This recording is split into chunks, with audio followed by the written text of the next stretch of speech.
नमस्कार दोस्तों, मेरा नाम प्रोफेसर कुलविंदर सिंह है। आज एक नए वीडियो में आपके सामने फिर हाजिर हूँ। आज मैं एक ऐसे विषय पर बात कर रहा हूँ जो कि सबके साथ बहुत ही ज़्यादा कॉमनली होता है। कोई अगर आपको आकर के सजेस्ट करता है कि आपको ये इंश्योरेंस लेनी चाहिए, ये पॉलिसी लेनी चाहिए, ये चीज़ों से आपका एक ह्यूमन लाइफ वैल्यू के हिसाब से आपको ये सूट करता है, तो हम कई बार कहते हैं कि मैं इंश्योरेंस में बिलीव नहीं करता, मेरा इसमें विश्वास नहीं। तो पहली बात तो मुझे ऐसा लगता है कि इंश्योरेंस कोई धर्म तो है नहीं, यहाँ कोई रिलीजन की तो बात हो ही नहीं रही।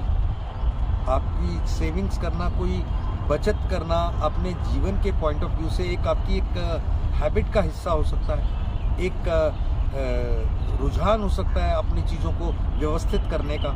लेकिन ये कोई धर्म तो है नहीं, ये कोई ऐसी चीज़ भी नहीं है जिसके ऊपर ट्रस्ट किया जाए, वह विश्वास किया जाए कि मेरे को ये पौराणिक रूप से ऐसे मिला, ये मेरे पुश्तैनी है। ये तो आपके जीवन को आज की सिचुएशन में रहते हुए भविष्य की सिचुएशंस के हिसाब से तैयार करने की एक विधान है, एक विधि है, एक तरीका है। पुराने बुजुर्ग कहीं छोटे छोटे आटे के या गेहूं के किसी डब्बे में भी कुछ पैसे डाल देते थे और वो समय पड़ने पर निकाल लिया करते थे। ये सेम इंश्योरेंस और फाइनेंशियल प्लानिंग भी ऐसी ही चीज़ है। एक बात बताएं, जब भी आपके घर में पहली बार इलेक्ट्रिसिटी का मीटर लगा था या कोई भी एक नई चीज़ लगी थी जिसके बाद कंसिक्वल बिल आने वाले थे, चाहे वो पानी का था, चाहे वो बिजली का था, चाहे कोई और ऐसी चीज़, तो क्या आपने लगाने से मना कर दिया था? नहीं, लगाएंगे। अगर आप लगाओगे और उसके बाद बिजली का खर्चा आएगा, पानी का बिल आएगा, तो क्या आप उसके लिए तैयार नहीं हो ये सोच के, या मेरा विश्वास नहीं है ये सोच के नहीं लगवाएंगे? विश्वास हो या ना हो, बिजली का बिल आएगा ही, वो देना पड़ेगा ही, क्योंकि वो आप यूज़ कर रहे हैं। सेम वे ये सब चीज़ें आपके बच्चों की भविष्य की ज़रूरतें, आपने शादी की तो आपकी ज़रूरतें, आपके बच्चों की ज़रूरतें, उनके एजुकेशन की ज़रूरतें, फीस की ज़रूरतें, उनके एडमिशन्स, हायर करियर, ये सब चीज़ों की ज़रूरतें, उनके ऊपर बहुत पैसा लगता है। उनको व्यवस्थित करने के लिए सेविंग्स करना आपके लिए विश्वसनीय अपने आप है, ज़रूरत है।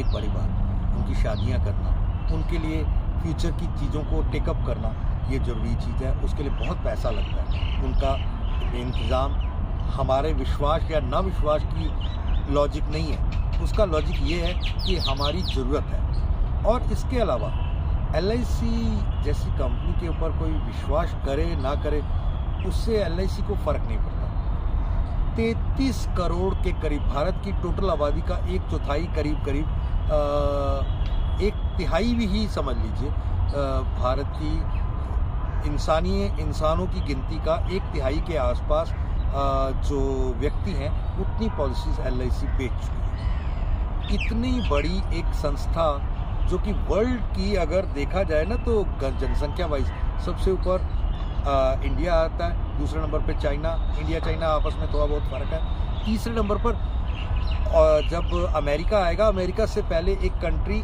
अपने आप में LIC बनती है। इतनी बड़ी हमारी पॉलिसी होल्डर्स की संख्या है, तो फिर विश्वास क्यों नहीं?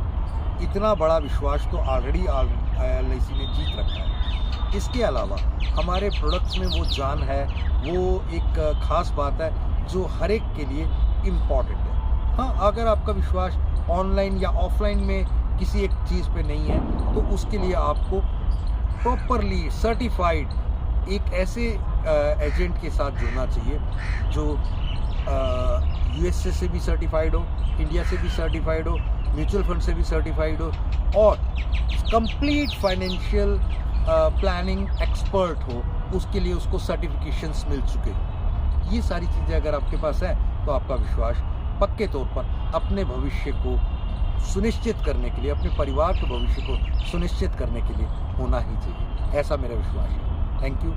जय हिंद।